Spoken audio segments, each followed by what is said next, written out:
Sure.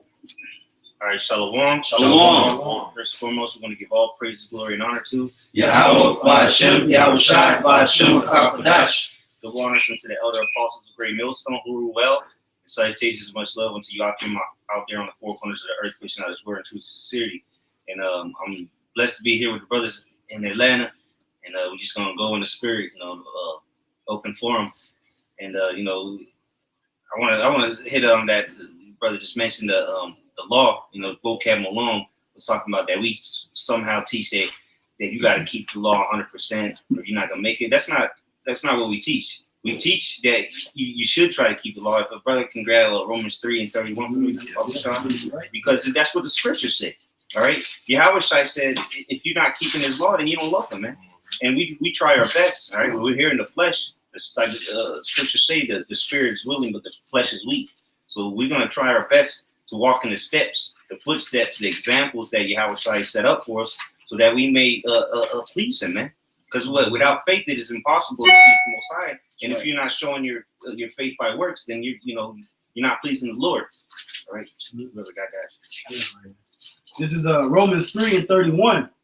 Do we then make void the law through faith? Mm-hmm. So what we have faith, but faith, it's more than just saying, I believe in the Lord.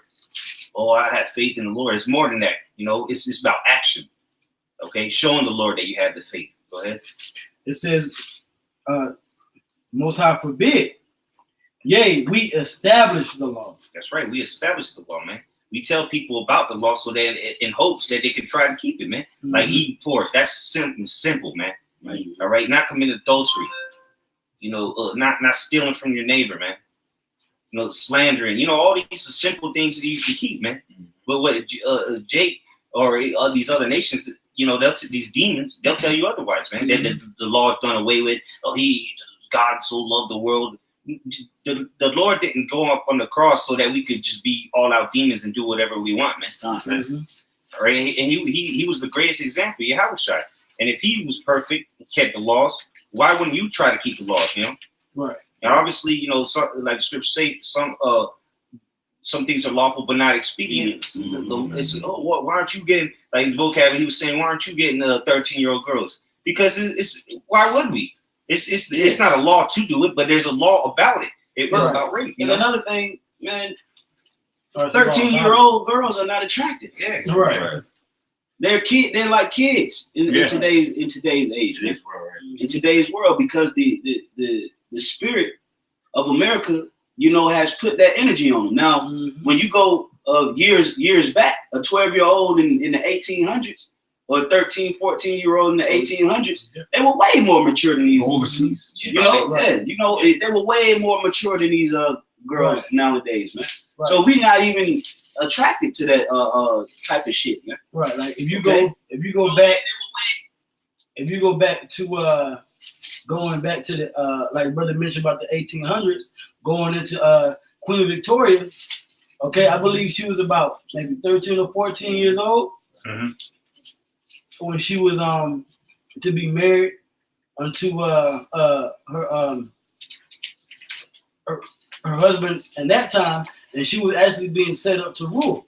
But have that being done now in these days to a 13, 14-year-old woman, that's not feasible. Right. Okay, because the spirit is different, and of course through time and food, and it has it to where men and women mature different. I honestly wouldn't even talk to a 21-year-old. I was about to say, you think like 18? That's young, bro. Yeah, 18 is young. Yeah, 18 is young. Even though even though it's lawful, but at the end of the day, you can't. What you gonna do with a 21-year-old in America? But catch a headache. Mm-hmm. Now in the ancient world, you could get a 21-year-old and mold her and build her up. You can't build no 21-year-old up out here, man.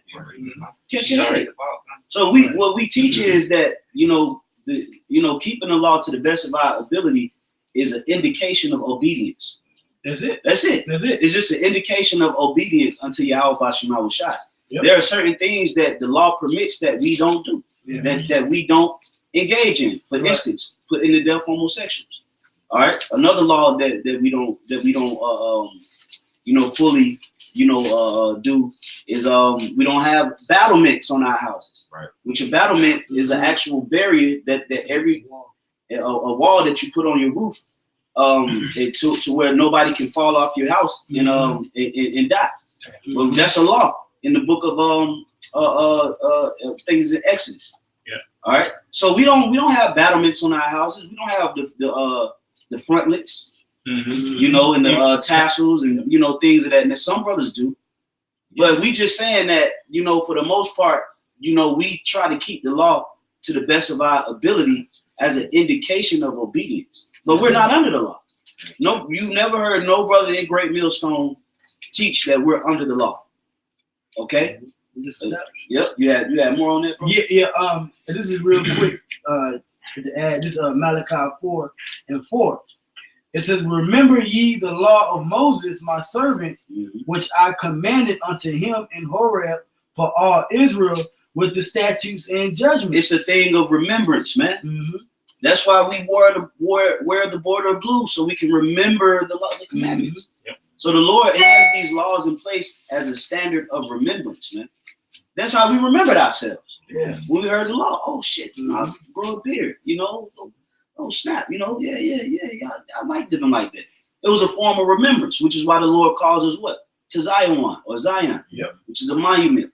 Yeah. What made us the monument of Yahweh Bashimah Shai? Because we kept the laws. It wasn't nothing else. Yeah, right. That's why the scripture tell you in Deuteronomy, the 4th chapter. Oh, you was going to get it? Oh, bring it out, bro. This is Deuteronomy chapter 4, and I'll start at 5. Behold, I have taught you statutes and judgments, even as Yahweh my power commanded me, that ye should do so in the land whither you go to possess it. Right. So the Lord taught us commandments and statutes, man.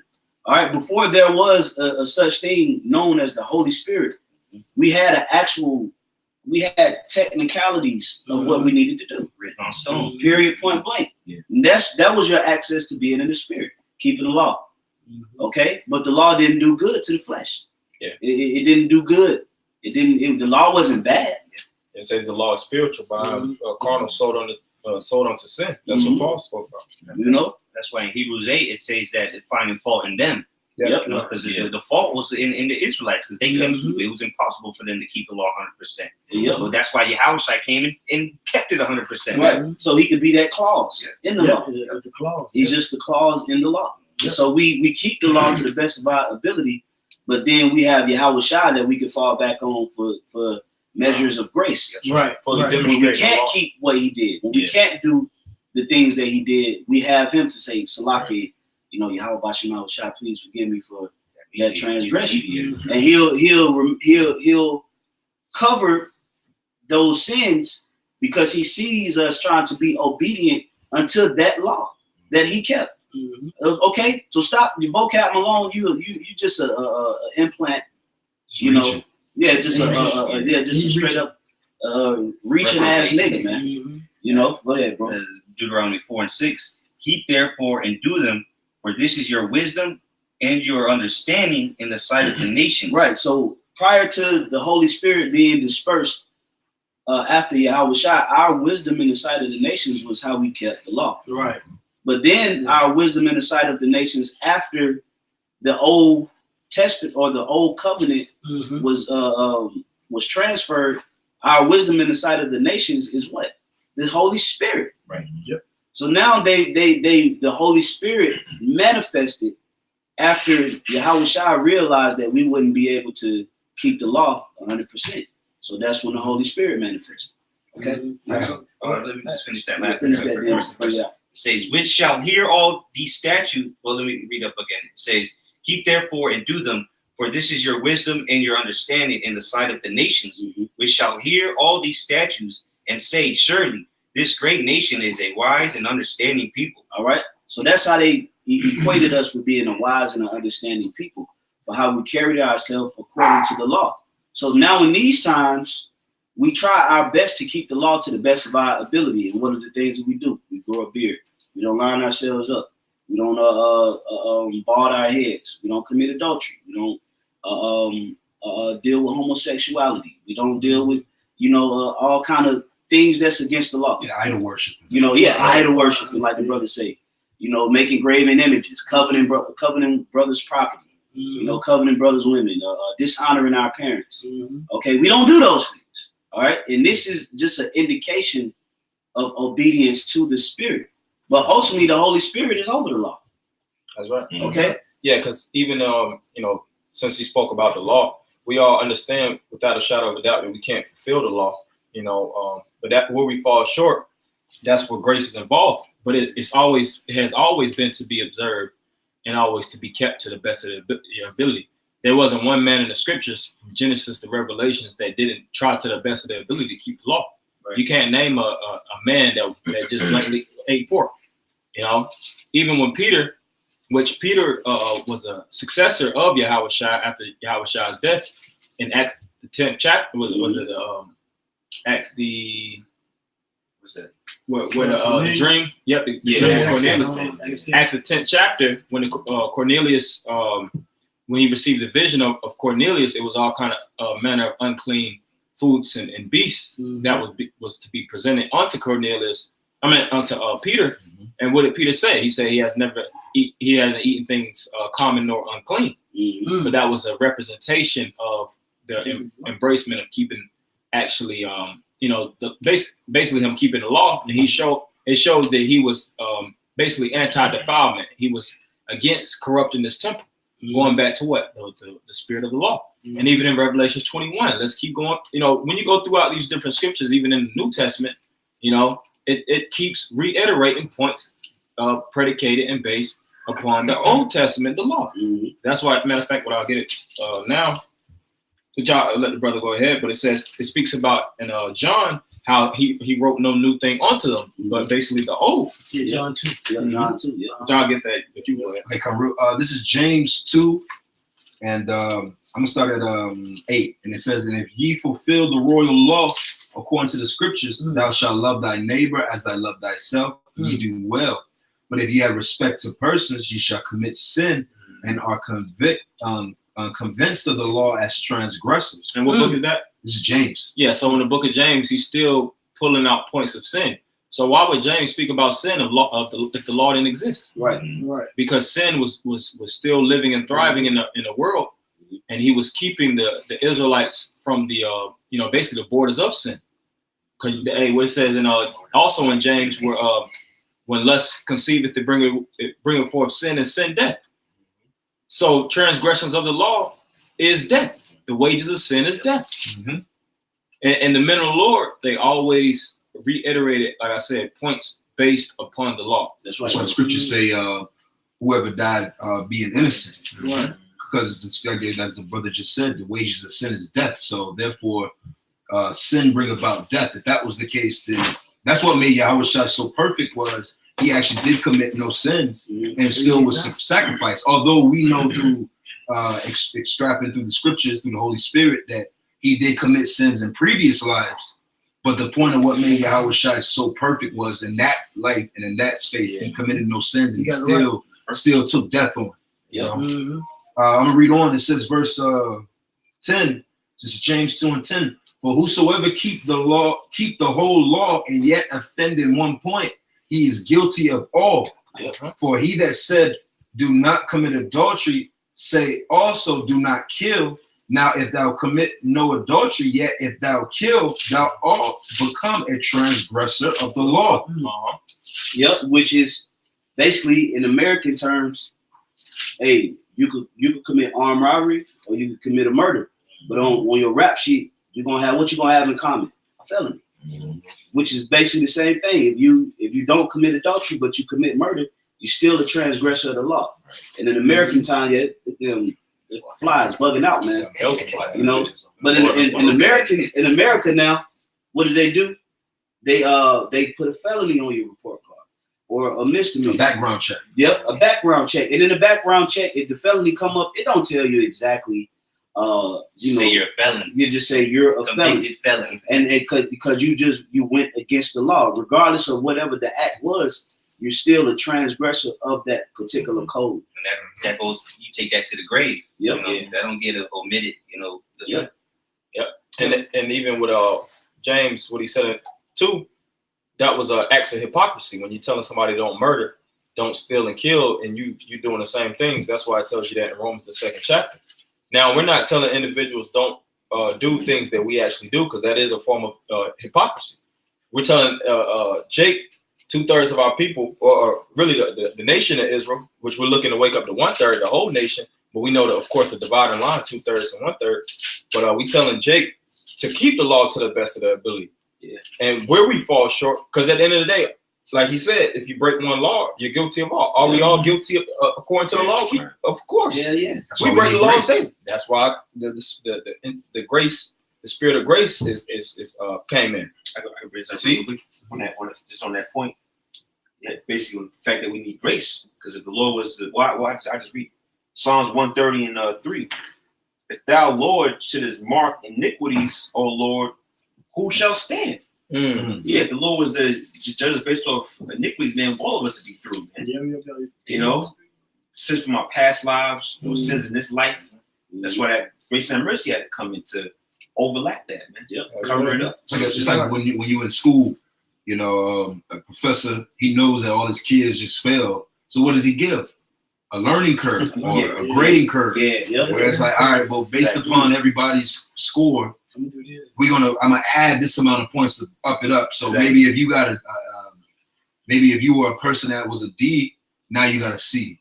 Right. But if you were a B student, now you got an A. So it's it's a curve. So that's what it was for us, because if we didn't have that curve given to us through the Spirit, that mercy, we'd all be through, man. And there'd be no flesh left to be saved. That's right. All right. Go back to that too? Yeah. If I can read this, and I'm reading a quick precept to bring the point. This is Malachi 4 and 5, right? It says, behold, I will send you Elijah the prophet before the coming of the great and dreadful day of the Lord, which we understand that happened back then with John the Baptist, and this time with Abba Bibbies. Mm-hmm. It says, you know, it wasn't like go back to this nigga Cat Malone. They talking about John the Baptist had the spirit of Elijah on him. Right. Nigga, no, bro. Right. He was Elijah coming back. He was right. him. You know? And guess what? He had the same spirit back on him again. That's right. Okay.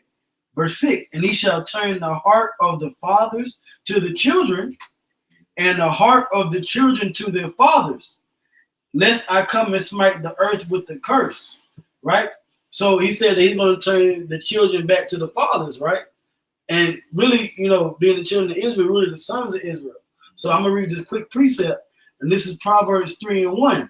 It says, my son, forget not my law, but let thine heart keep my commandments. Mm-hmm. So what was the purpose of these particular prophecies coming to the sons and children of Israel in this day and age, in this time, for us to come back to the law, statutes, and commandments that we forgot, that we don't forget?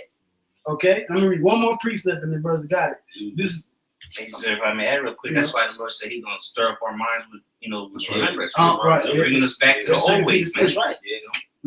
Because for a long time, our people had just been completely disregarding what the Lord set up, man. Say what the Lord has told us that we read in that Deuteronomy chapter 4, man.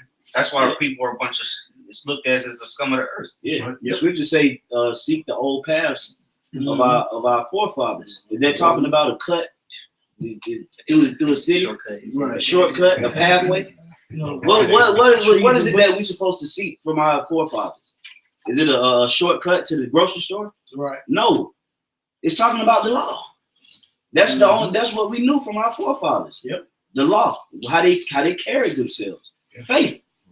That's the old path that we have to follow, and we have the records. So that's what we must exude in these times to the best of our ability. Now, is it a green light because technically we're not under the law? So is there a green light, to not keep it? No. Okay. Say that in what's that? Say it in Galatians. You remember the chapter? It says is how shot the midst of sin. It says no. Yep. Yeah. You know what I'm saying? So like you say, even though we're not technically under the law, does that mean you can shave your beard? Vocab Malone? Does that mean you can eat shrimp and pork just because we technically not under the law? Do you purposely break those laws? Absolutely not. And can the Lord judge you still according to breaches of the law? Absolutely. You know why the Lord will judge you? Because if you breach a law? because you have no faith. Mm. If you have faith, the Lord will pardon you. But if you have no faith, the Lord will hold you accountable to that law. And that's what he did with the wicked Sadducees and Pharisees. He'll give you grace to get it right to keep the law. Yep. Because technically, because when you go in the book of Baruch, the 4th chapter, it says that this is the book of the law which endures forever. Yep. Are we under the law? Yes. But we have a grace period through Yahweh Shai to get it right in order to keep it the right way. And ultimately, the Lord said, look, I'm just going to put it in your hearts. Yep. Okay? But through Yahweh Shai, we have this opportunity to do the right thing. Yep. A lot of you just hate the law, man. Right. You hate doing the right thing. Yeah, that's why I was going to say they loathe my law. Yeah. And a lot of you just hate the law, man. Yep. Just like, niggas hate American law. Mm-hmm. Yep. They want to be law-abiding citizens. Right. Yeah, just like niggas hate American law, Edomites hate the righteous. Anarchists. Right. They're anarchists. Stiff neck, Yeah. I got a quick precept real quick. And this was Malachi 3:16. Then they that feared the Lord spake often one to another, and the Lord hearkened, and he listened and heard it, and a book of remembrance was written before him for them that feared the Lord and that thought upon his name, and they shall be mine with the Lord of hosts in that day when I make up my jewels, and I will spare them. Why? Because we was going to start doing the right thing, keeping the law, doing what we're supposed to do. Mm-hmm. As a man spared his own son that serveth him, which is why he resurrected Yahweh. He spared his own son. Yeah, and the key word in that verse is it said they will remember. Mm-hmm. The word remember, is back, and member. You get your members back. The law is basically a form of clothing you, man. It's a part of it. It's a part of you. And even the law is based on, truthfully speaking, high science, man. Jake talk shit about the law, not knowing that really that's the science of your spirit. It's a reason why the Lord tells you don't eat pork, because your body physiological makeup is not designed yet to eat pork, man. Right. To process it. To process it. It's the reason why it's a land Sabbath. It's not just a little, I don't want you to use that land no more. Everything is behind a more spiritual reason. If you're spiritual enough to understand it, it's the reason why you're not supposed to commit adultery. Yep, you can't put a PlayStation disc in an Xbox. That's you right. Don't process it. That's right. That's right. You can't put an Xbox disc into a PlayStation because the actual machine does not process that particular information. And that's the same thing with, that's why we have laws, because the Lord knows that our body was not designed to process certain things. Right. Now, there are fish in the ocean that can process shrimp and crab and lobster. And, there's animals that can process snakes and shit like that. We can't. Right. We can't do such. So the Lord had a law in place to tell us the things that our body can process and the things that our bodies cannot process. Right. If I may say, and to Vocab and whoever else, hey, listen. Again, Psalms 1 was at 139 that the Lord gave Jacob the laws. Yep. So again, for you other heathens, be our guests. You can until the kingdom comes. Hey, eat your shark, eat it away. Eat your snails, eat your squid, eat your snakes, eat the pork, eat it, because the Lord didn't give you those laws because you were programmed to do so differently. That's why Moab can eat raw frogs and continue on. Your ass eat some frogs. Your ass gonna be in the ER somewhere. You're gonna be throwing up your whole stomach. So again, don't be mad at us because the laws were given to us as a people, and we decide to exercise them to the best of our ability. You heathens, do what you please. Worship your idols. Eat whatever you want to eat. Be the homos that you are, because the scripture, the law tells us that too. That your grapes is not our grapes. You're from a different vine. You're of the vine of Sodom. Yep. That's in our law. We already know that you aren't like us. So again, it's okay. It's okay. Don't be mad at us for doing what we're doing. Right. This our thing. This our thing, baby. That's right. I got something real quick. You got a little bit more comment. Yeah, it's one more verse. Malachi 4:18. Then shall ye return and discern between the righteous and the wicked. And how do you discern through the righteous and the wicked? It has to be some type of measuring stick. Mm-hmm. The measuring stick is the law. Right. And when Moses actually received the 613, he judged Israel according to it. Mm-hmm. He seen he discerned. What's the word? Discern is to take out the circle. He's seen through capable understanding based upon the law that Israel was going off, man. Yep. And he judged them according to that. And the Most High always judge men according to the law. If the law didn't exist, why is still judgment even on the earth? Right.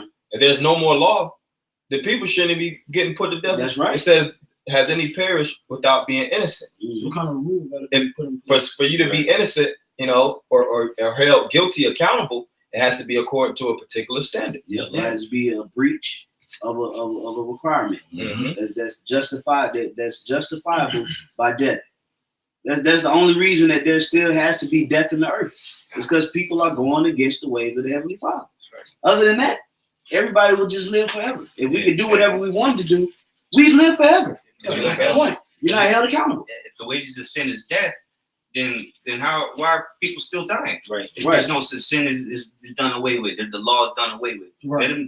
That doesn't even add up. Right. Yeah. I got something real quick. This is Romans 6:14. It says, "For sin shall not have dominion over you, for ye are not under the law, but under grace." Mm-hmm. Okay, so like we were saying prior to this, we're not under the law, but we keep the law as a form or indication of obedience. Yep. Because the scriptures say that the Lord would rather us to be obedient than to send up burnt offerings. Mm-hmm. All right, and you know the Yahweh Shema Shai, he loves burnt offerings. He loves the sweet savory smell. But he's telling us that obedience is better than that sweet savory smell. Yeah. And that's heavy. So we show a form of obedience to Yahweh Shema Shai by trying to keep his law to the best of our ability. So when the Sabbath day come in, what do you think brothers do?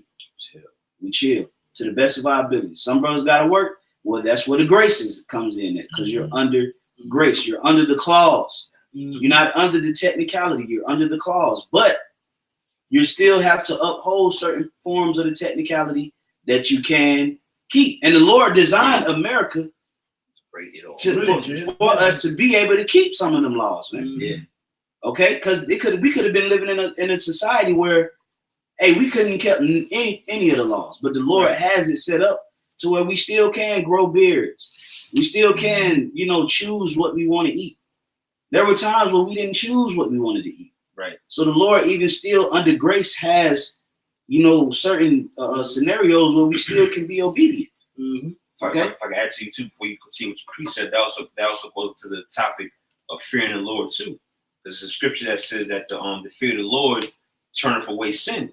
So when the Sabbath come in, damn, I ain't about to do that, because you fear the Lord so much. How about some shop to jack me up if I do this, man? Mm-hmm. If I shave my beard, I know the Lord will do something to me. Yep. So your fear game got to be up, man. Mm-hmm. That's what these Christians are like. They don't have the fear of the Lord. They ain't got the fear. This guy here just wilding out, man. Yep. Because they think they under grace, they can do whatever they want to do. No, because the Lord can still judge you according to the law if he wanted to. Mm-hmm. If your ass go out here and commit adultery, you can't use that we're not under the law excuse. That's right. The Lord's gonna judge you according to that. Why? Because you transgressed against the ways of Yahweh Shema Shai knowingly. And then you didn't have no faith. The only way grace is allotted unto us is through faith. Yep. That's why the scriptures say, by the grace are we saved through faith. Yeah. In Ephesians, the 2nd chapter. Right. So the Lord can only have grace on you if you're faithful. And if you're faithful, what are you going to do? You're going to be obedient to the law. Simple. If I may. Now the book of Proverbs is considered one of the books of wisdom, right? Now this is Proverbs. This is Proverbs 6:20, and it says, "My son, keep thy father's commandment, and forsake not the law of thy mother. Bind them continually upon thine heart, and tie them about thy neck." Continually. So it ain't just the Old Testament era, so to speak. Continually, man, meaning keep doing it. Go ahead. When thou goest, it shall lead thee. When thou sleepest, it shall keep thee. It said lead thee. What it say? What's that? Proverbs 6.